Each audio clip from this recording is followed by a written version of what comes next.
오늘 교회사 설교 5번째 시간입니다.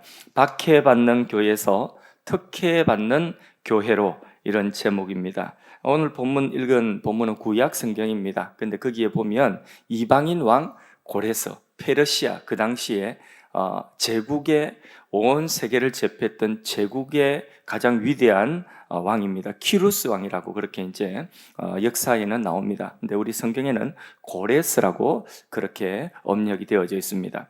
이 고레스 왕은 이방인임에도 불구하고 이스라엘 백성들을 포로에서 귀환하여서 예루살렘으로 돌아가서 예루살렘 성전을 다시 재건하여서 신앙의 명맥을 이어갈 수 있도록 그렇게 큰 혜택을 베풀어 준 왕이 고레스 왕입니다. 이 본문을 읽었는데 그 본문 읽은 이유는 나중에 또 보면 알 겁니다. 자, 성경 말씀, 신약 성경 사도행전과 서신서에 나오는 초대교회는 로마의 역사와 뗄 수가 없습니다. 왜 그렇죠? 로마라고 하는 세계가 지배하는 로마 제국 내에 뭐가 있었느냐면 바로 그 교회가 있었기 때문에 교회에 뭐가 되느냐? 배경이 로마 제국의 역사입니다. 그 역사의 배경 속에서 교회가 태동하고 교회가 성장하고 교회가 생명을 잃기도 하고 생명을 또 얻기도 하고, 이렇게 교회가 그 로마라고 하는 그 고대의 역사, 이 세계 역사 속에 그것을 그 역사를 배경으로 해서 교회가 그렇게 있기 때문에 그 로마라고 하는 세계의 역사를 무시하고 그것 빼고 우리가 성경을 볼 수는 없습니다. 그러니까 보면 세속 역사, 큰 세계사, 세속 역사 속에 무엇이 그 속에 흐르고 있는 거죠? 그 이면에 영적인 역사, 무슨 역사죠? 교회의 역사, 하나님의 구원의 역사가 그 큰 세상 역사 속에, 그 속에 진짜 그 알맹이로 흐르고 있는 것입니다. 성경은 그냥 단순히 교리책이나 아니면 어떤 교훈집이 절대로 아닙니다. 성경은 역사입니다. 하나님의 구원 역사. 할렐루야. 기독교는 AD 64년경에 네로 황제, 폭군이죠. 네로 황제의 박해 이후로, 그 이후로 약 250년간, 길어요, 짧아요? 엄청 길죠? 250년간 로마 제국, 그 당시에 엄청난 제국 속에 있으면서 그 제국의 그 권력 힘 앞에서 엄청난 박해를 받고 250년간 그 박해 속에 살아왔습니다. 그 박해의 최고의 정점의 황제가 누구냐면 저 사람입니다. 보겠습니다. 디오클레티안이라고 하는 황제입니다. 이제 마지막 최고의 박해했던 황제입니다. 원래 저렇게 머리하고 가슴만 있는 사람이 아니에요. 원래는 다 있어요. 있을 거 다 있는데 흉상입니다. 이 디오클레티안, 이 사람은 세계사적으로는 대단한, 로마 역사에는 대단한 왕이었지만은 교회사적으로 보면 엄청난 악역을 맡았던 사람입니다. 이 사람이 내가 죽기 전에 기독교는 로마에서 다 사라질 것이다, 그러면서 기독교인들을 전부 다 이게 말살하는, 내가 죽기 전에 기독교는 로마에서 다 없애버릴 것이다, 이렇게 호언장담했던 그 황제가 바로 기독교 신앙의 실을 말리려고 했던 사람, 최고의 그 기독교 박해가 고조에 달하겠던 황제입니다. 하나님께서 그가 한 말을 다 듣고 계셨습니다. 그리고 자기 죽자마자 그 다음 황제가 누구냐면 그 유명한 콘스탄티누스 황제인 것입니다. 옛날에요, 그 볼테르라고 하는 프랑스의 철학자, 사상가가 있습니다. 이 볼테르도 그랬습니다. 그때는 계몽주의, 이성주의, 그러니까 합리주의, 저 이제 내리셔도 됩니다.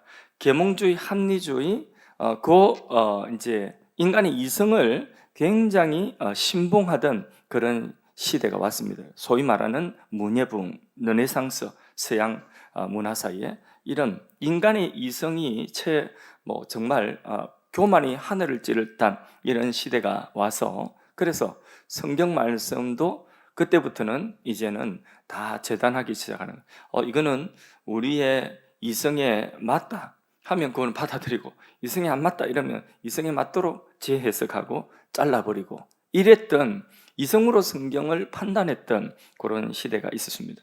그때에 프랑스의 유명한 철학자의 사상가인 볼테르라고 하는 사람이 있었는데, 이 사람이 한 말이 그렇습니다. 성경을 읽어보니까 이게 전부 다 이거 신화 같거든요.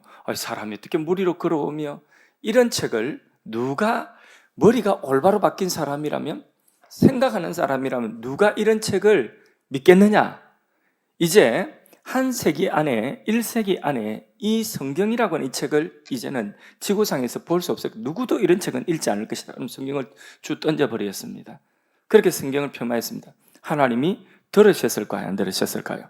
그 말 다 들었어요. 어떤 일이 일어난 줄 아십니까? 예, 그가 죽고 바로 100년이 지나지 않아서 프랑스 성서공회에 성경 창고가 자기 집이 되었어요. 볼테르의 집이 성서공회에 성경 쌓아놓는 창고가 되었어요. 하나님이 시편 말씀에 열방의 왕들이 그의 아들에게 입맞추지 아니하고 그의 아들을 이름을 무시할 때에, 그때에 열방의 왕들을 하나님께서 뭐 하시냐? 비웃으신다고 했어요. 하나님 블랙 코미디죠. 하나님 비웃어 준 거예요. 네가 그런 말 했지? 내가 다 듣고 있어. 그렇게 하나님께서 이 디오클레티안도 그렇고 볼테르도 그렇고 하나님께서 들으시고 그 말이 무색하도록 완전히 거꾸로 뒤집어 놓으신 것입니다. 하나님이 다 듣고 계셨습니다. 그런데 이 디오클레티안이 당시 이제 로마의 통치를 할 때에 그 앞전의 황제들은요 늘 암살당하고 지지멸멸했거든요. 근데 땅은 넓은데 이 디오클레티안이 이게 전체 로마의 엄청난 로마의 넓은 영토를 자기 혼자서 다 다스릴 수 없으니까, 그러니까 소위 말하는 사도 정치 들어보셨죠? 예, 네 명의 황제.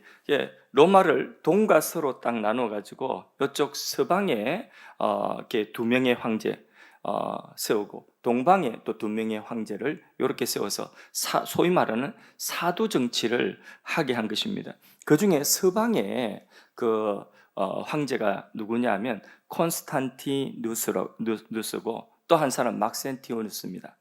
그런데 또 동방의 황제 두 사람은 누구냐면 리키우스라고 하는 사람이고 또 한 사람 또 있었는데, 근데 이 네 명의 황제에게 이제 사두 정치를 하게 하는 나름대로는 머리를 서게 했습니다. 자, 그런데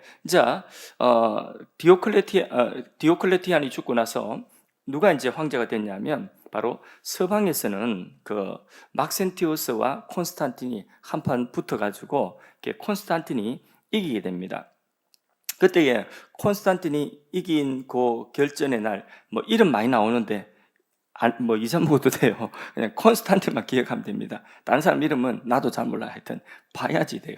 예, 그러니까 잊어먹어도 돼요. 근데 그 사진 한번 보십시다. 요 다리에서 이제 이렇게 결전을 하게 되는데 요 다리를 하나 두고 이제 막센티누스와 그 다음에 콘스탄틴이 결전한데, 막센티누스가 한 병력이 3배 정도 더 많습니다. 근데 콘스탄틴이 열세에 있음에도 불구하고 그가 이렇게 그 전쟁에 나가기 전에 이렇게 이제 꿈을 꿨는데, 근데 그 꿈에서 이제 그리스도의 깃발을 들고 십자가 깃발을 들고 나가면 승리할 것이라고 하는 그런 어떤 계시 같은 것을 받은 거죠. 그래서 그대로 십자가 깃발 들고 헬라어로 이렇게 크스 그 다음에 로라고 하는 그리스토스라고 하는 그리스도라고 하는 문양이 새겨진 그 십자가 깃발을 들고 나가서 진짜 이렇게 3분의 1의 열세에 있음에도 불구하고 저 다리 전투에서 승리해서 서쪽 로마 전체 제국을 차지하는 그런 통일 황제가 되게 됩니다. 예. 그래서 동쪽은 그의 처남인 리키우스가 이제 동쪽을 다 이기게 되죠. 그래서 이제 동서 황제가 둘이 있게 된 것입니다. 근데 나중에는 누가 이겼냐면 콘스탄틴이 자기 처남도 처형시켜 버리고, 그리고 자기가 전체 통일 황국을 통일 로마 엄청난 제국을 다스리는, 그래서 황제 중에서도 콘스탄틴 황제를 뭐라고 하냐면 대제다, 대제. 그런 이름을 더 그레이트라고 하는 이름을 붙였습니다. 예. 그게 이제 콘스탄틴 황제거든요. 예. 다 잊어먹고 하여튼 콘스탄틴 황제가 로마 전체를 다스리는 황제가 되었다. 이렇게 이해하시면 되겠습니다. 뭐 거기까지는 어렵지 않죠, 그죠? 세계의 역사에는 뭐 성경 역사도 마찬가지입니다. 어떤 특별한 전환점이 있습니다. 그래서 역사적인 어떤 전환점이 있는데, 예를 들어서 어떤 전쟁이 일어난다든지 천재지변이 있다든지 어떤 역사의 충격을 주는 사건이 있으면 그 이후로 세상 역사가 뒤바뀌어지는 그런 이제 그걸 뭐라고 하느냐면 역사적인 전환점 이런 이야기 하지 않습니까? 획기적인 전환이 되어지는 세상 역사가 바뀌어지는 오늘 우리가 요 근래에도 지금 우리가 엔데믹 시대에 들어와 있죠. 엔데믹 시대 전에 3년 동안에 전 세계가 3년 동안 이 손가락 접치는 게 잘 안 돼서 3년 동안에 뭘 겪었습니까? 그렇죠. 코비드 팬데믹 겪었죠. 이게 이제 21세기 역사에 엄청난 전환점이 됐거든요. 예. 많은 것들이 이 3년 동안에 많은 것들이 바뀌었습니다. 다시 돌아갈 수 있어요, 없어요? 돌아갈 수 없어요. 엄청나게 많은 것들이 바뀌었거든요. 그런 이제 사건을 뭐라고 하는 역사적인 전환점이다 이러는데 바로 요 시기에 역사적인 전환점 그게 바로 뭐냐면 콘스탄티누스가 황제가 되고 그리고 그 동쪽에 자기 처남 황제 있죠. 동쪽 로마의 자기 처남 황제 리키우스와 만나가지고 합의가 있습니다. 그게 바로 뭐냐면 그 만난 장소가 밀라노라고 하는 것입니다. 이탈리아 밀라노라고 하는 곳에 만났습니다. 밀라노라고 하니까 발음이 좀 밀라노에서 만났는데 그래서 그 밀라노에서 만나서 칙령을 선포했습니다. 전체 로마 제국의 칙령을 선포를 했습니다. 사진 한번 보겠습니다. 예. 또 저 두 중에 한 사람이 누구냐면 콘스탄티누스, 한 사람이 자기 처남 니키우스입니다. 누가 누군지는 저도 잘 모르겠어요. 두 사람이 만나가지고 밀라노에서 이제 합의를 하고 로마 전체 제국에 칙령을 내렸는데 그 내용이 뭐냐 하면을 잠깐 보면 제가 이제 그냥 제 말로 그렇게 요약을 했습니다. 밀라노 칙령의 내용이 기독교를 다른 종교와 같이 인정한다는 거죠. 로마에서 신앙의 자유를 로마 내에서 허락한다는 거죠. 그리고 기독교인에게 교회를 조직할 법적인 권리를 부여한다는 것입니다. 또 기독교인들이 이전에 박해받을 때 몰수된 재산을 다시 돌려준다는 거죠. 그리고 그 재정은 국가가 보상한다. 예를 들어서 기독교인이 재산을 몰수당했어요. 그게 경매에 나왔는데 누가 A라고 하는 사람이 사가지고 그 땅을 가지고 있어요. 그러면 그 A라고 하는 사람은 교회에 다시 그 재산을 돌려줘야 돼요. 대신에 그 돈은 누가 지불한다고요? 국가가 지불한다. 이런 이제 내용에 주된 내용을 하는 칙령이 있습니다. 종교의 자유를 로마 제국 내에게 인정한다. 로마는 관용을 그 통치의 원리로 삼았거든요. 근데 종교의 자유를 인정한다고 했는데 거의 대부분 이 칙령의 내용은 기독교에 대한 관용과 특혜의 내용이었습니다. 이후 이 위대한 황제는 기독교의 수호자 역할을 자기 스스로 자처하게 되는 것입니다. 이 콘스탄티누스가 기독교를 공인한 배경은 자기 어머니 헬렌의 그 신앙, 기독교 신앙, 그 신앙과 그 다음에 또 자기가 그 전쟁 전에 보았던 환상, 자기가 황제가 되는 데에 승리를 보장해 주었던 그 환상, 그것 때문에 또 하나 정치하는 사람들은 뭐니 해도 자기 정치에 이익이 돼야 돼요. 그죠? 그래서 뭐 지금 또 이제 총선인데 막 이제 정치하는 분들이 막 다닐 거예요. 다 자기 정치에 이익되도록 그렇게 하는 정치적인 이유도 있겠죠. 여러분은 이야기 기니까 생략하겠습니다. 어쨌든 그래서 황제가 되고 난 이후에 밀라노 칙령이라고 하는 AD 313년에 밀라노 칙령이라고 하는 것은 엄청난 역사의 전환점이 되는 그런 엄청난 사건이었다는 거죠. AD 313년에 무슨 칙령요? 밀라노 칙령. 예. 우리나라는 해방 이전과 이후가 달라졌어요? 달라지지 않았어요? 일제 36년, 예. 뭐 250년에 비교하면 아무것도 아니죠, 그죠? 근데 일제 36년, 일제 통치에서 벗어나서 해방되었죠. 해방 이후와 해방 이전과 비교할 수 없죠, 그죠? 그러니까 8.15 해방이라고 하는 것은 우리나라 역사의 큰 전환점이 되는 것이죠. 마찬가지예요. 지금 교회도 AD 313년 밀라노 칙년 이전에는 교회가 박해받는 교회였어요. 그런데 이후에는 특혜를 받는 교회가 되었어요. 엄청난 환경의 변화가 일어났죠. 그죠? 예, 역사적인 전환점이라고 그렇게 할 수 있는 것입니다. 꿈에도 그리던 일이 자유롭게 예배할 수 있는 날이, 예배를 드리고 기독교인이라도 불이익을 당하지 않는 그런 꿈에도 그리던 날이 왔다. 우리 자식이 예수를 믿어도 그래도 안전한, 아니 오히려 권장받는, 칭찬받는 그런 시대가 왔다는 거죠. 엄청나게 기쁜 일이죠. 해방과 자유의 날이 온 거죠. 그뿐만 아니라 좀 더 지나서 콘스탄틴 황제가 죽고 난 이후에 380년에 데오도시오스 때는, 그 황제 때는 기독교가 국교가 되었어요. 유일한 로마의 종교가 되었어요. 그러니까 이전과 이후가 너무 달라지게 된 거죠. 그러면 이제부터 시작입니다. 자, 박해 이후에, 이게 박해가 중단된 이후에 이제 교회가 그러면 박해받는 교회가 아니라 특혜받는 교회가 되었다는 거죠. 그 첫 번째, 어떤 변화가 일어났느냐? 박해가 아니라 특혜를 받게 되었다. 그럼 여러분에게 질문하겠습니다. 자, 박해받는 교회에서 특혜받는 교회로 바뀌었어요. 그러면 그것이 축복입니까? 아니면 재앙입니까? 재앙, 축복 손 들어보세요. 예, 2분, 3분, 4분, 5분, 예, 나머지는 전부 다 재앙이다. 모르겠다는 분도 좀 있겠지만은, 자, 이렇게 봅니다. 예, 자, 축복인가 재앙인가 할 때에 여러분들은 재앙이라고 하신 분들은 뭐를 알고 있는 거죠? 결론을 알고 있는 거예요. 교회사의 결론을 알고. 근데 입장 바꿔서 생각해 보세요. 250년 박해받았던 기독교인이라고 생각해 보세요. 그럼 축복이에요, 재앙이에요? 그럼 말이 좀 달라지죠. 그죠? 내가 그 자리에 서 있다면, 지금 역사를 객관적으로 지나고 나서 되돌이켜 보는 것이 아니라, 그걸 모르는 상황에서 내가 지금 박해받다가 지금 자유를, 신앙의 자유를 얻었어요. 그러다가 막 내 신앙을 장려하고 있어요. 그러면 그게 축복이에요, 저주예요? 그 입장을 생각해 보면 좀 다를 것 아니겠습니까? 그죠? 예. 국교화되었죠. 국가의 후원받는 특혜가 교회 가운데 주어지죠. 예배의 자유 당연하죠. 재산 환수했던 거, 다시 잃어버렸던 거 다 환수하죠.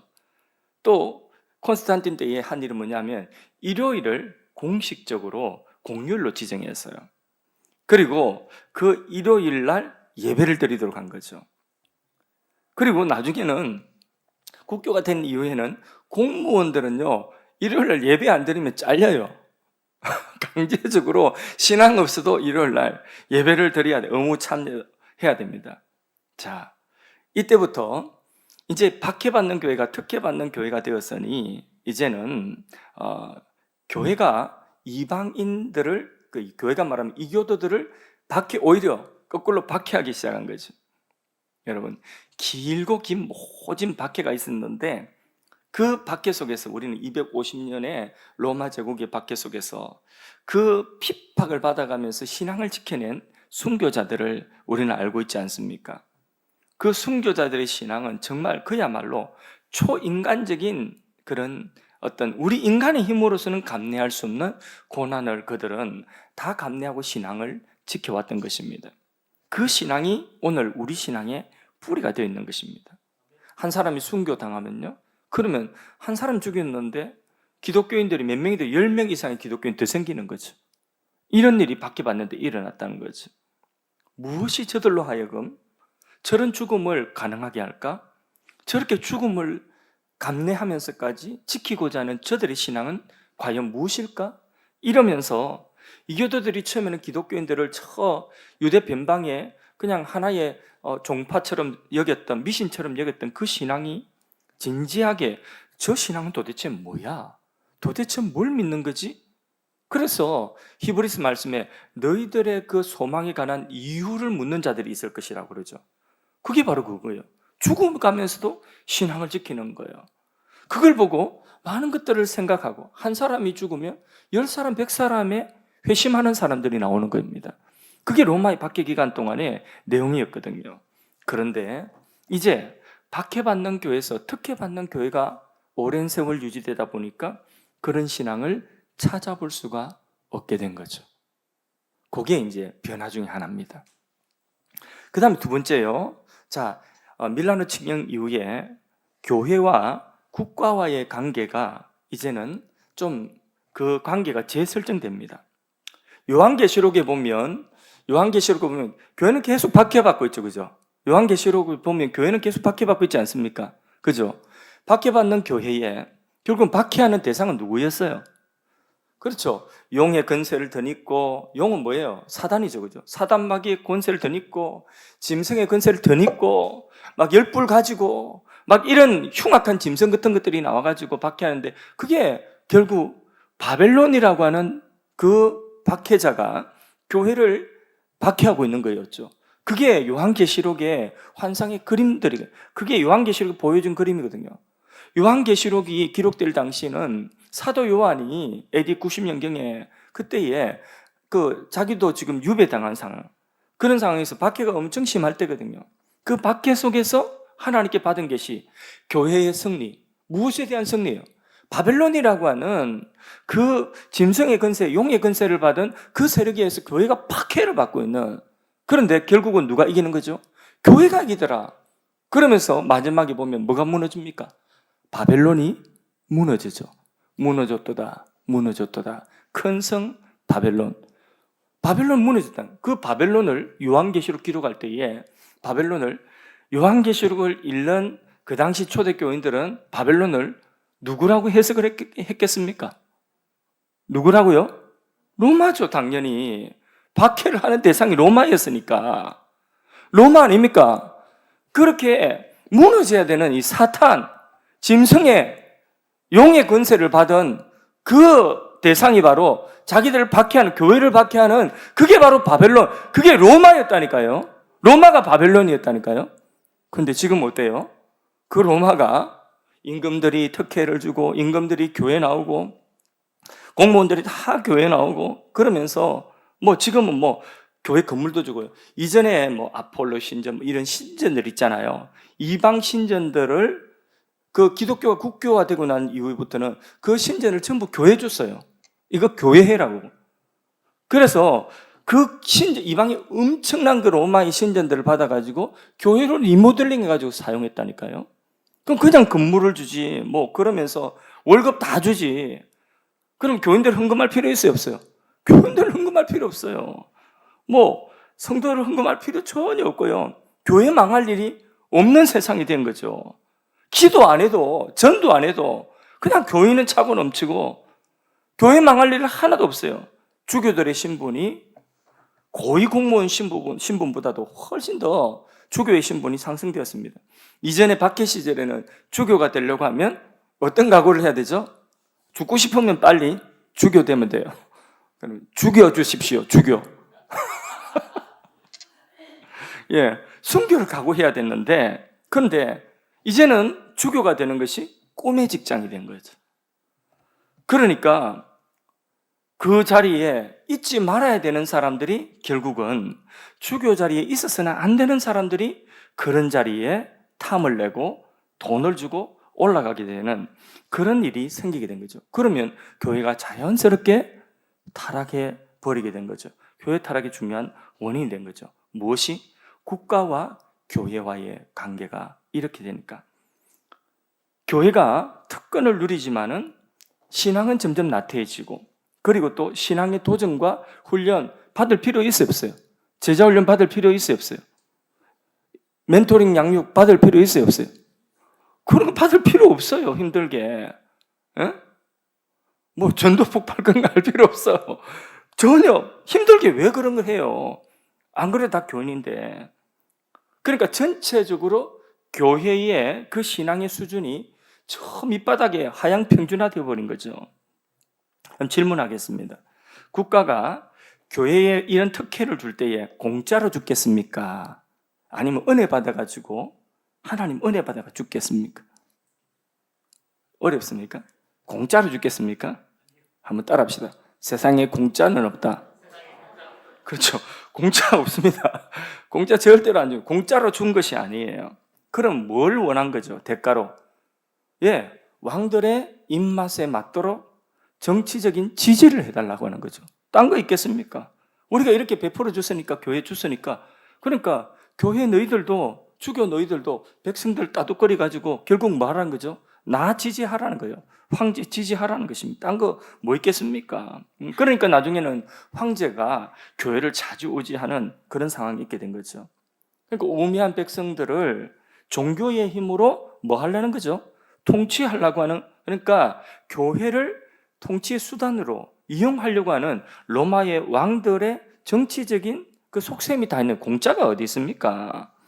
교회가 국가에 위해주고 나중에는 그 교회가 국가의 입맛 그 받아 쓰려고 하면 다 그렇게 해주고, 그 다음에 십자군까지 나중에 동원해 줍니다. 중세 때는 십자군. 그래서 군인들 동원해가지고 십자군 전쟁 나가는데 거기에 앞장서고 십자군 전쟁에 그런 신학적인 정당성을 부여해주고, 결국 이제 교회의 머리는 누가 되는 거죠?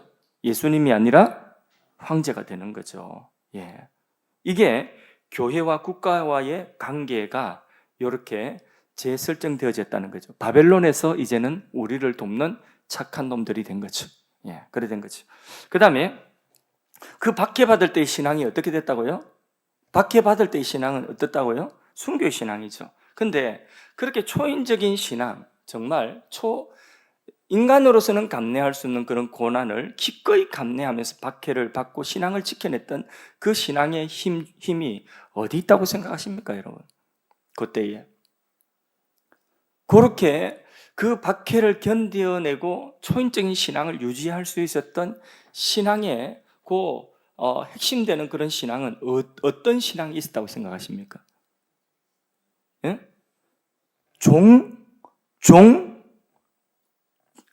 힌트를 주자. 종철학 아니라 종철학 아니라 종말. 아, 제 떴구나. 종말 신앙이죠. 종말 신앙. 예, 종말. 천국과 지옥, 심판이 있다. 종말의 신앙. 우리 언젠가 죽는다. 일찍 죽거나 늦게 죽는다. 근데 죽은 이후에 뭐가 있다고요? 심판이 있다. 또 곧 주님이 재림하신다. 이 종말 신앙이죠.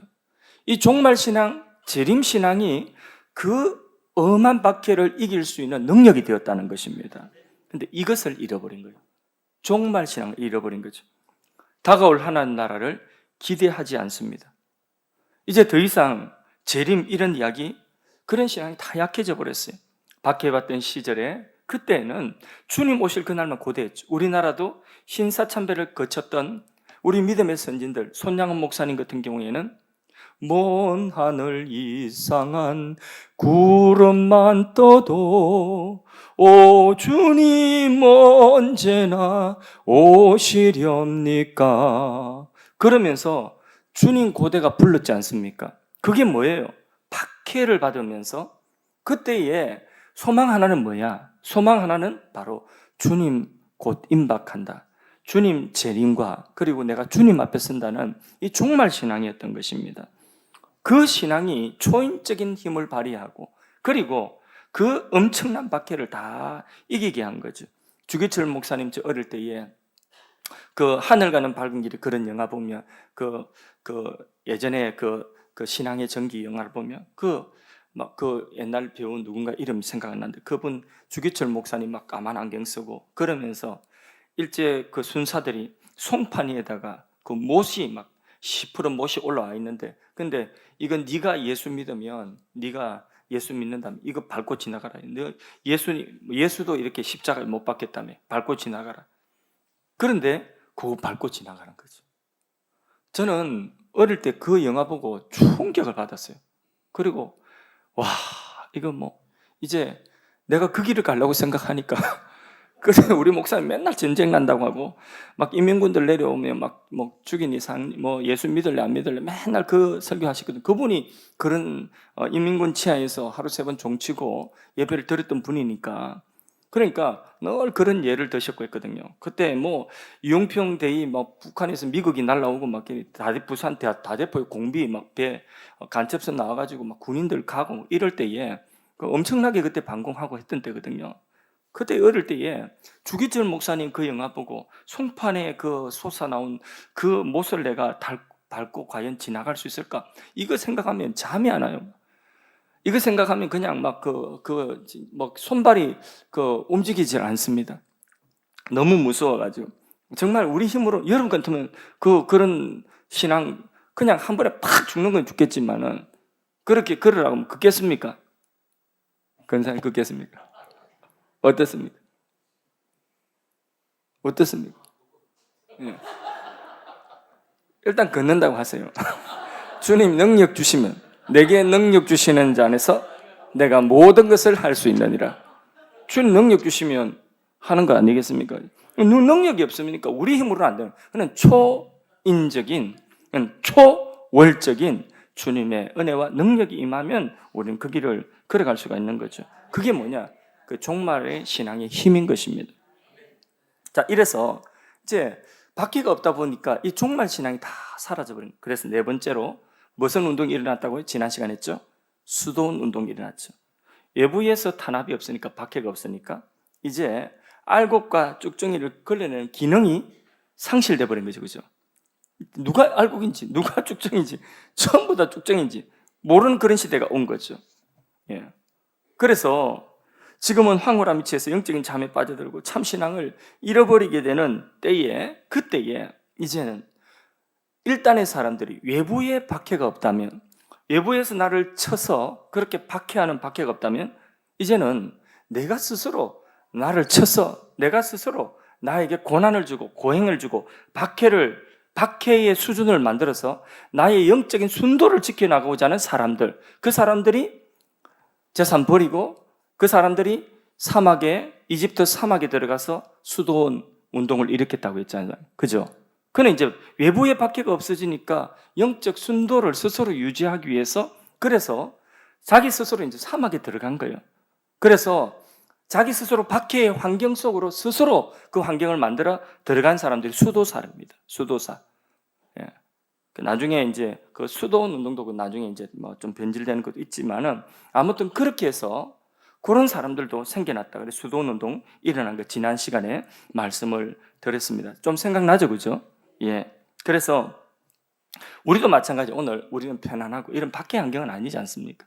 그러면 우리는 사순절과 같은 이런 절기의 기간에, 외부에서 누가 뭐 억지로 강요하는 것은 아닌, 절기라고 하는 이 좋은 우리 경건에 훈련할 수 있는 시간 아닙니까?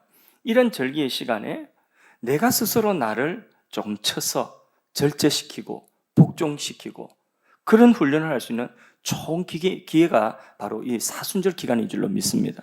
주님 십자가 고난 생각하고, 주님 나를 위하여 구원하신 거 생각하고, 내가 스스로 뭐 미디어를 금식하든지 아니면 한 끼씩 금식하든지 그것을 모아가지고 그걸 뭐 보람의 아동센터를 하든지 아니면 어딘가에 또 우리가 값진들에 그렇게 선교지에 보내든지, 약간의 내가 한 끼라도 모은 거, 금식한 거 모은 것을 또 주님께서 자기 생명을 희생하여서 다른 생명을 살린 것처럼 그렇게 우리가 그런 결단을 하고 나의 신앙의 순도를 지켜나갈 수 있는 그런 훈련할 수 있는 좋은 기회가 사순절 절기인 줄로 믿습니다.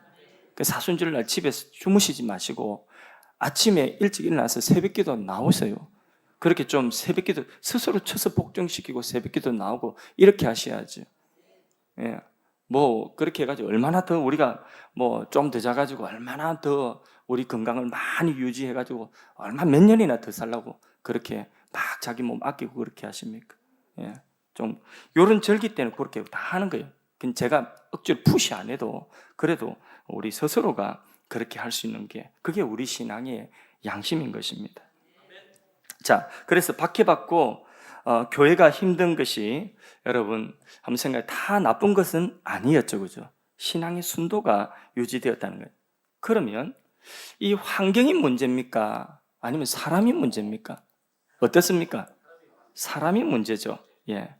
그래서 우리는 생각하기를, 저 북한에 있는 북녘의 성도들, 막 저 사람들 건져가지고 야 남한에 데려오고, 또 뭐 가난한 선교지에 사람들 한국에 데려오면 그들의 신앙이 막 좋아지고 막 뭔가 달라지고 이럴 것 같고, 막 우리가 좋은 일 하는 것 같고 그럴 것 같습니까? 좋은 선물 주는 것이라고 우리는 생각할 수 있겠지만 어쩌면 333년 밀라노 칙령 이전의 교회에서 이후의 교회로 데려오는 것과 별반 다를 바가 없을 수 있습니다. 이런 역사를 생각해 보면. 그러니까 이들에게 좋은 환경을 주는 것도 귀한 일이지만 그보다 더 본질적으로 필요한 게 뭐냐?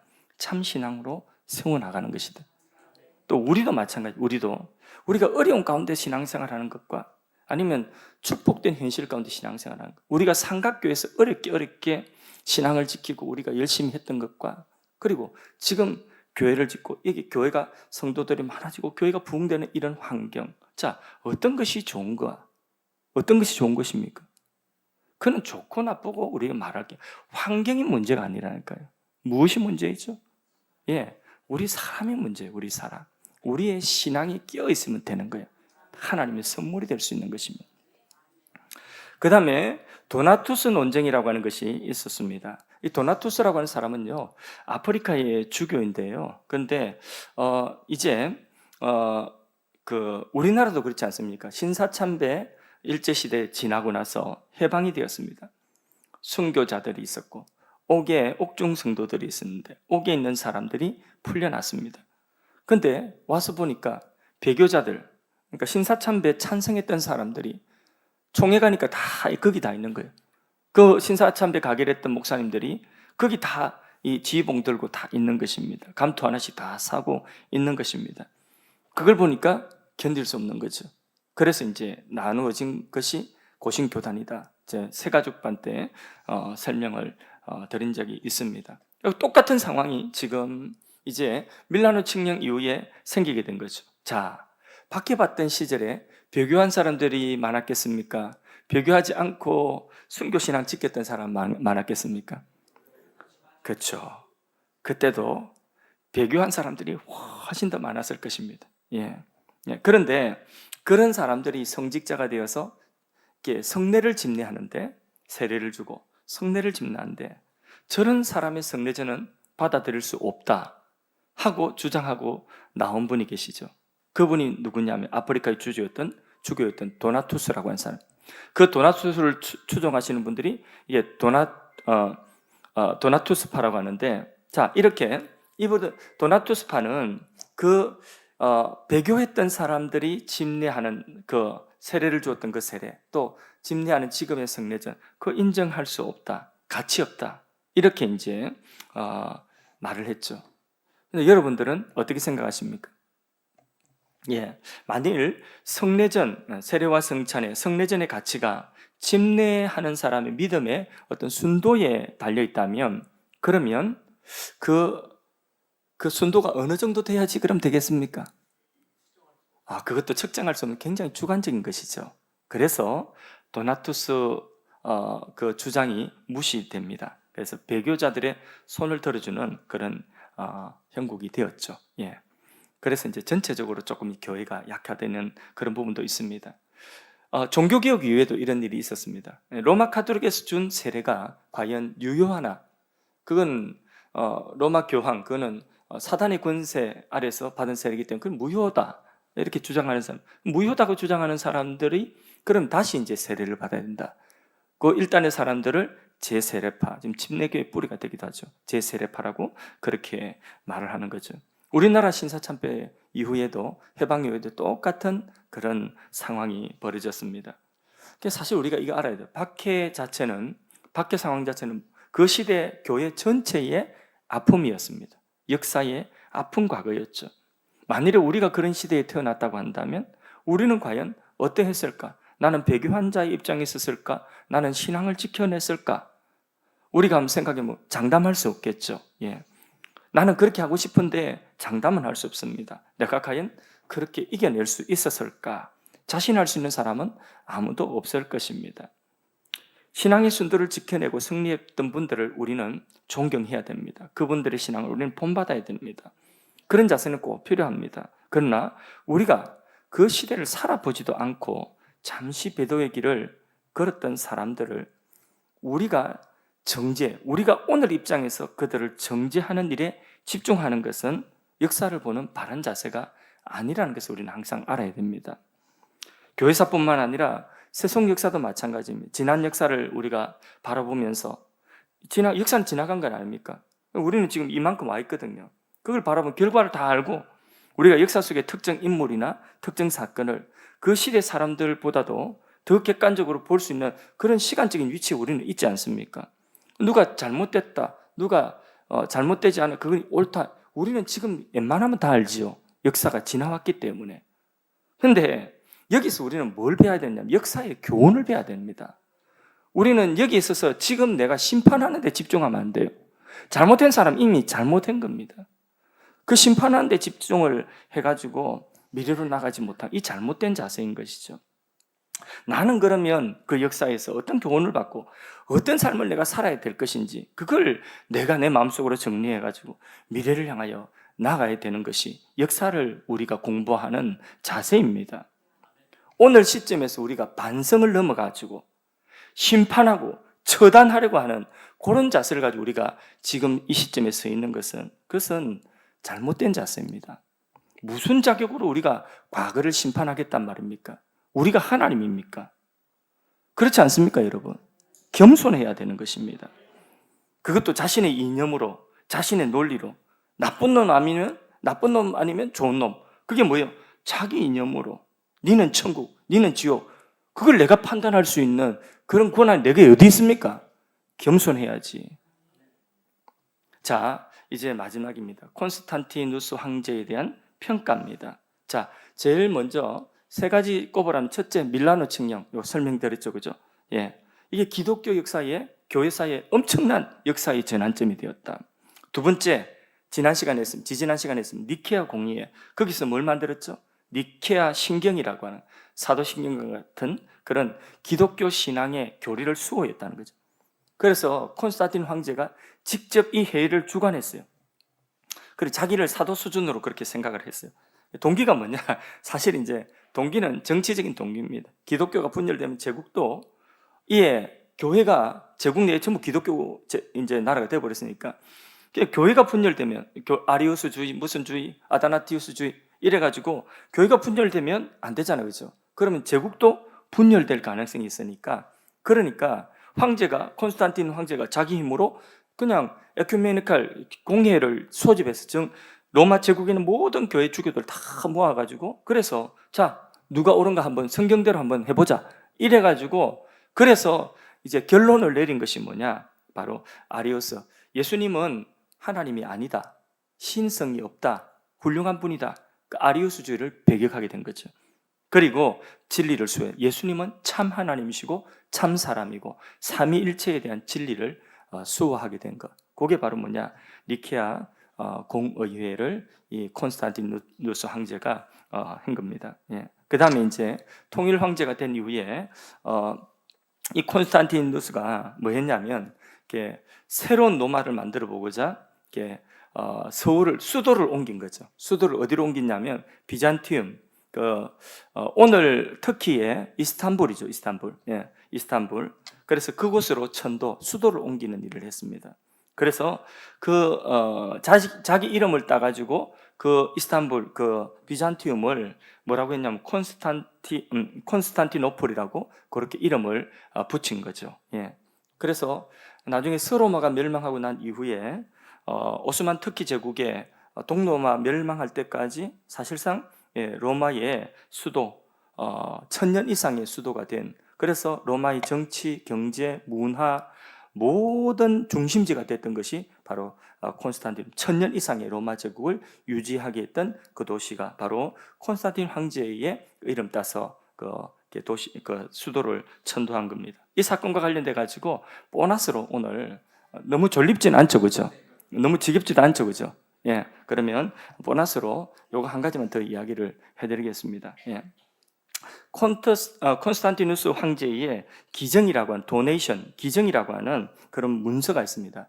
저기에 그 황제에게 이게 교황 로마의 주교가 이제 황제가 로마의 주교에게 선물을 주는 그런 내용의 그림입니다. 그런데 이 문서는요 누가 만들었는지 아무도 모릅니다. 그런데 이제 콘스탄티누스가 315년경에 작성한 것으로 그렇게 되어져 있습니다. 그 문서에 중요한 내용은 뭐냐면 천하의 이 황제가 콘스탄틴 황제가 당시에 로마의 주교, 그 당시 로마 주교는 사실 그렇게 뭐 황제에 비교하면 별것도 아닙니다. 실베스트라고 하는 로마의 주교에게 별 존재감도 없던 이 주교에게 극진히 대접했다는 그런 내용인데 황제가 이 도시를 수도를 이렇게 이스탄불로 콘스탄티노플로 이렇게 옮기면서 느닷없이 자기가 살던 궁전 있잖아요. 예, 황제의 궁 라테노 궁전을 누구에게 선물로 주냐면 로마 주교에게 이렇게 준다는 것입니다. 그것도 모자라 가지고 이탈리아 반도 있죠. 장화처럼 생긴 이탈리아 반도 땅 전체를 이렇게 로마의 주교에게 그것을 기증한다, 도네이션 한다는 그런 내용이 적힌 문서입니다. 엄청난 문서죠, 그죠? 예, 엄청난 문서입니다. 그리고 이 문서에는 이제 그 근세에 이르기까지 어떤 역할을 했냐면 로마 교황청이 부동산을 가지는 법적 근거로서 존재를 하게 된 거죠. 예. 물론 이제 아무 이유 없이 황제가 죽겠습니까? 그 문서에 보면 이런 내용이 있죠. 예. 황제가 콘스탄틴 황제가 천도를 하게 수도로 옮기기 전에 몸에 문둥병 이렇게 나병이 걸렸는데, 근데 이 실베스터라고 하는 이 로마의 주교가 기도해가지고 나았다는 거죠. 예. 그래서 고마움의 표시로 아낌없이 그렇게 도네이션 기증을 했다는 그런 전설처럼 그런 내용이 담겨져 있는 것입니다. 뿐만 아니라 이 콘스탄티누스가 로마 교회가 그 당시 막강한 힘을 발휘할 수 있기 위해서는 로마의 주교만 있는 것이 아니라 그 당시에 저기 북아프리카에 있는 그 무슨 도시죠? 북아프리카 예, 알렉산드리아, 그 다음에 유대 예루살렘, 그 다음에 안디오, 그 다음에 또 한 군데 더 있는데, 예, 바로 이렇게 콘스탄틴 요쪽이죠, 그죠? 그러니까 비잔티움. 그런 5군데의 주교가 이제 공동으로 굉장히 다 서로 힘겨루기를 했던 엄청난 예루살렘 주교도 만만치 않고 알렉산드리아 주교도 만만치 않았습니다. 그 중에 제일 힘없는 사람이 누구냐면 로마 주교였는데, 그런데 그 주교들 중에서 그 문서에 보면 콘스탄틴 황제가 누구를 제일 인정했냐면 바로 로마 주교를 제일 인정하고, 그리고 그 가운데서 로마 교회가 다섯 군데 중심되는 교회들 가운데 로마 교회가 이른바 베드로의 왕자가 있는 보좌가 있는 그런 교회라고 그렇게 이제 가장 그 제국 내에서 가장 우위에 있는 교회가 로마 교회다. 바로 그 베드로의 그 보좌가 현재 로마 바티칸이 있죠. 바티칸의 베드로 대성전의 가운데 딱 차지하고 있다. 그때부터 내려온 거예요. 그 문서에 의해서 그 권위가 그때까지 주어지게 된 거죠. 그래서 그 베드로의 보좌에서 선포한 신앙과 윤리에 관한 모든 내용은 신성불가침, 이거는 오류가 없는 것으로 그렇게 권위를 부여하는 그런 내용이 있습니다. 그럼 이 순전히 누구 위한 거죠? 이 문서의 내용은 순전히 로마 주교 실베스터라고 하는 로마 주교를 위한, 로마의 주교에게 힘을 실어주기 위한 재산을 가지는 정당성, 권력을 다 가지는 정당성을 부여하는 그런 문서죠, 그죠? 예. 그러다가 그것도 조금 부족했는지 이 실베스터 로마 주교가 로마를 괴롭히는 용을 또 무찔렸다는 그런 내용도 기록되어져 있습니다. 뭐 이 정도면 그 실베스터를 거의 컴퓨터 게임 주인공 정도로 이 정도로 그래서 이 문서가 이게 사실 이제 진짜냐 가짜냐 이런 이제 그게 논쟁이 많이 있었어요. 그래서 교회사에 보면 이 문서가 이 문서의 진위를 따지는 그런 논쟁들이 계속 있었습니다. 근데 이제 결국은 8세기경 중세교회 로마 가톨릭 교회가 교황권과 바티칸의 그 권위를 세우기 위해서 위조로 만든 그런 문서로 최근에 이제 근래에 그게 로마 교회 안에서도 그걸 인정하게 되었습니다. 예. 자, 이런 이제 내용이 있고요. 예. 그래서 로마 가톨릭 내에서는 어쨌든 콘스탄티누스가 굉장히 훌륭한 인물로 평가받고 있습니다. 근데 이분에 대해서 대체로 부정적인 역사학계에서는 부정적인 그런 평가를 내리고 있습니다. 개종 이후에 처자식을 아주 잔인하게 죽인 그런 것도 있고요. 개종 이후에도 이방신 아폴로신 그 제사장직을 여전히 가지고 있었다. 태양신에 그런 부분도 있고요. 그러나 우리가 알 것은 우리가 아까 처음 읽었던 고레스 왕 있죠. 구약 시대에 이 고레스 왕. 그 고레스 왕이 하나님의 감동을 받아서 포로를 귀환하고 성전을 재건하게 하고 신앙의 재건을 위해서 율법의 학사를 예루살렘에 보내고 이런 통로가 누가 되었느냐면 바로 고레스 왕이라고 하는 이방신이 그 하나님의 역사에 통로가 된 것은 분명하죠. 그렇죠? 예. 콘스탄틴 이 황제도 역시 마찬가지입니다.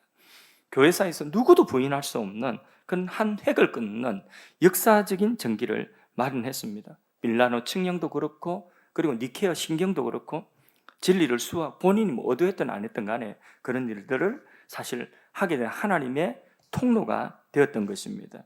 예, 교회사에 있어서 그가 교회의 신앙의 자유와 많은 혜택을 준 것은 나쁜 것이 아닙니다. 절대로 나쁜 것이 아닙니다. 좋은 선물을 교회에 준 것은 분명합니다. 그런데 문제가 있다면 그 달콤한 선물을 받아서 잘못 사용한 교회와 사람에게 있는 거죠. 그죠? 예. 혹자는 콘스탄티누스가 태양신을 함께 섬겼다고 일요일, 다시 말해서 오늘 주일까지도 또 이 콘스탄틴 황제 때에 성탄절 제정했거든. 12월 25일로. 예. 이 성탄절까지도 폄훼하고 그런 거 지킬 필요 없다고 극단적인 주장을 하는 사람들도 있습니다. 이런 주장은 잘못된 겁니다. 목욕물을 버리기 위해서 아기까지 버린다는 말이 있지 않습니까? 또 그런 형식이라는 거죠. 그러면 어떤 분은 그렇게 이야기합니다. 콘스탄틴 황제가 구원받았냐? 구원받지 못했냐? 참 그리스도이냐? 아니냐? 여러분 어떻게 대답하시겠습니까? 예? 그 하나님이 아신다 그래야 되는 거죠. 예. 그가 개종을 하고 세례를 받았다고 한다면 또 그런 체험이 있고 교회를 위한 일을 했다면 우리는 그렇게 봐주는 것이 맞습니다. 예. 다만 참과 거짓의 구분은 하나님께 있는 거죠. 그죠? 예. 정 궁금하면 천국 가서 만나보세요. 근데 자기가 천국 못 갈 수 있어 그런 말 하다가. 예. 죽기 직전에 콘스탄틴 황제가 요세푸스라고 하는 그 사제에게 세례를 받은 죽기 전에 그것도 이제 죽기 전에 세례 받은 거 봐라. 그게 이제 참 그리스도인이 아니다. 이렇게 이야기. 그때에 죽기 전에 세례 받는 것은 그 당시에 신학이 발전하지 않아요. 세례관이 그래요. 세례관이. 세례에 대해 어떻게 생각하냐? 세례 받기 이전에 세례 받는 순간 모든 죄가 다 사함 받는다. 그러나 세례 받고 난 이후에는 책임 못 진다는 거예요. 그러니까 가능하면 일생 동안 죄 지을 수 있으니까 죽기 직전에 그게 그 당시에 수준이었다니까요. 그래서 콘스탄틴 대제도 죽기 전에 그렇게 세례를 받은 것 뿐이었습니다. 일부러 그런 사람들도 많았다 그런 거죠. 자, 이제 말씀을 맺을게요. 로마의 박해가 이제 끝난 이후에 우리가 교회가 타락한 그 모습을 보았습니다. 보면서 무조건 배부르면 망한다? 그게 교훈입니까? 어떻습니까? 예. 그럼 우리가 부자 되면 안 되게요? 우리는 다 부자 되면 안 돼요, 그러면. 예. 왜? 망하잖아요, 부자 되면. 그게 맞습니까? 아니죠. 교회가 부흥하고 교회가 좋은 환경에 그런 좋은 환경을 가지면 안 된다? 왜? 망하니까. 맞습니까? 그거 아니잖아요. 그죠? 그것은 하나님의 선물이에요. 은사예요. 어디까지나 그것을 어떻게 우리가 사용하느냐. 그게 중요한 것이죠. 그죠? 그럼 안 망하려고 하면 어느 정도까지 우리가 부여해야 되느냐? 그거 주관적이잖아요. 그죠? 그거는 기준이 없어요. 중요한 것은 환경이 아니라 우리가 어떤 신앙을 가지고 있느냐? 우리가 어떻게 진리 안에 서 있느냐? 역사를 거울 삼고 교회가 부패하지 않도록 진짜 믿음의 사람을 세우고 그 일에 몸부림치고 사명을 감당하면 되는 것입니다. 그럼 주신 것이 축복이에요. 교회 머리는 누구입니까? 예수님이죠. 누구에게 보호를 받아야 됩니까? 예수님이죠. 누구에게 공급을 받아야 되겠습니까? 예수님이죠. 그런데 누구에게 공급받으려고 했어요? 국가에 공급을 받았잖아요. 국가에. 그러니까 말 못하죠. 예. 국가가 교회가 되면 안 돼요. 교회가 국가가 되면 안 돼요. 그러면 좋을 것 같죠? 근데 밀라노 칙령 이후로 종교개혁 때까지 교회의 실패는 교회와 국가의 관계가 섞였다는 거죠. 그 관계를 잘못 이해했다는 거죠. 그래서 국가하고 종교하고 섞여가지고 어떤 것이 국가인지 어떤 것이 교회인지 그걸 분간하게 못하게 된 거죠. 그게 문제라는, 그게. 종교개혁 이후에도 그랬습니다. 영국이 국교회를 선택했어요. 개신교를 받아들였음에도 불구하고 이 미를 못 버려가지고 왕이 교회 수장이 되었어요. 성공회, 국교회. 그게 문제죠. 그러니까 교회가 다 죽어버렸죠. 그래 깨끗하게 믿어보려는 사람 누구라고요? 청교도들 아닙니까? 예. 그래서 영국 가보세요, 지금. 영국 국교회, 아직도 국교가 뭡니까? 국교가 기독교예요. 그럼에도 불구하고 지금 이슬람에 다 넘어가고 있지 않습니까? 그러니까 국가가 이렇게 교회를 책임져 준다? 그거 그렇게 되면 안 된다는 거죠. 잘못됐다는 거예요. 오늘 우리나라도 정치, 이념, 이 갈등이 너무 심합니다. 알고 있지 않습니까?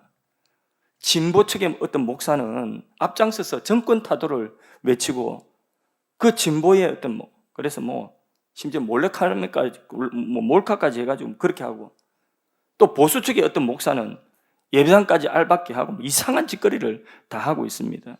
그렇게 해서 진보적 성향의 정치 지도자가 세워지면 교회에 유익되겠습니까? 그렇게 해서 보수 측에 원하는 어떤 정치 지도자가 세워지면 교회에 유익되겠습니까? 착각하면 안 됩니다. 정신 차려야 됩니다. 그러면 하나님 나라 임합니까? 보수가 되면 하나님 나라 임하고 진보가 되면 하나님 나라 임합니까? 제발 교인들이 그런 선동에 넘어가면 안 되는 것입니다. 곧 총선이 다가옵니다. 각자 자기 신앙 양심대로 기도하면서 옳다고 생각하는 거기에 투표하면 되는 것입니다. 부탁합니다. 정치색 드러내지 마세요. 교회 안에서. 뭐가 됐든지 간에. 혹시라도 이런 선거 기간 때에 카톡에라도 그런 거 남아있으면요, 그 기간 동안 지워버렸어요. 교인들이 보면. 보인들이 보는 거기에 뭔가가 남아있다면 그런 거 지워버렸어요. 우리가 성숙하면 괜찮아요. 저 사람이 어떤 입장에서 있고 어떤 성향을 가지고 있다는 거, 우리 모두가 다 성숙하면 괜찮아요. 그런데 우리 모두가 다 성숙하지, 그중에 몇몇 사람들이 성숙하지 못하다고 한다면 그것 때문에 혹여나 자신에 대해서, 그분에 대해서 편견을 가질 수가 있지 않습니까? 그러니까 그런 부분에 있어서 우리가 조심해야 되는 것입니다. 국가의 역할이 무엇이며 교회의 역할이 무엇인지 분명히 알아야 되는 것입니다. 그 역할을 흔들리고 섞어버리면 이거는 교회가 국가가 파탄나는 것이 아니라 교회가 파탄나는 것입니다. 개혁주의 신학자 아브라함 카이프라고 하는 분이 영역 주권을 주장했습니다. 영역 주권. 국가는 일반 은총을 하나님께 받아서 일반 은총으로 선을 격려하고 악을 장려하고, 선을 격려하고 악을 제재하는 그런 역할을 가진 일반 은총의 기관으로 세웠다는 거죠. 근데 교회는, 그 국가는 일반 은총뿐이지 특별 은총 구원을 주지는 못한다는, 아무리 세상이 공의로워도. 그러면 구원은 어디서 오느냐? 교회가 특별 은총을 받아서 특별 은총의 복음을 전할 때에 교회를 통해 세상이 구원받는다는 것입니다. 그러니까 교회 역할이 있고 국가의 역할이 있다는 것을 알아야 되는 거예요. 이거 섞어버리면 중세짝 난다니까요. 예전에 실패했던 교회의 모습 그대로가 난다니까요. 그러니까 우리가 여기서 우리 역사의 교훈을 바로 깨달아야 되는 것입니다. 세상 속에서 교회는 그리스도인으로서 서서 우리가 그리스도인으로 서야 되는 것입니다. 마지막으로 교회와 신앙은 누구에게 보호받고 누구에게 공급받아야 되겠습니까? 살려고 하면, 생명 잃어버리지 않고 타락하지 않으려고 하면 어디에 줄대고 어디에 손을 대야 되겠습니까? 세상 정치에 손대면 안 됩니다. 국가에 뭔가 바라보고 기대면 안 됩니다. 국가도 구원의 대상이지요. 딴 거 없습니다. 오직 성삼위 하나님께만 우리의 의지가 거기에 있어야 됩니다. 특별히 사회 가는 사람들은 모든 의지와 모든 공급과 모든 인도의 그 모든 보호의 대상이 하나님, 성삼위 하나님 되어야 됩니다. 우리 그리스도인도 교회도 마찬가지입니다. 오직 의지는 뭔가 국가에 바라고 혜택, 공짜는 세상에 없다는 것입니다. 그러므로 오직 성삼위 하나님만 바라봐야 되는 이것이 우리의 신앙인 줄로 믿습니다.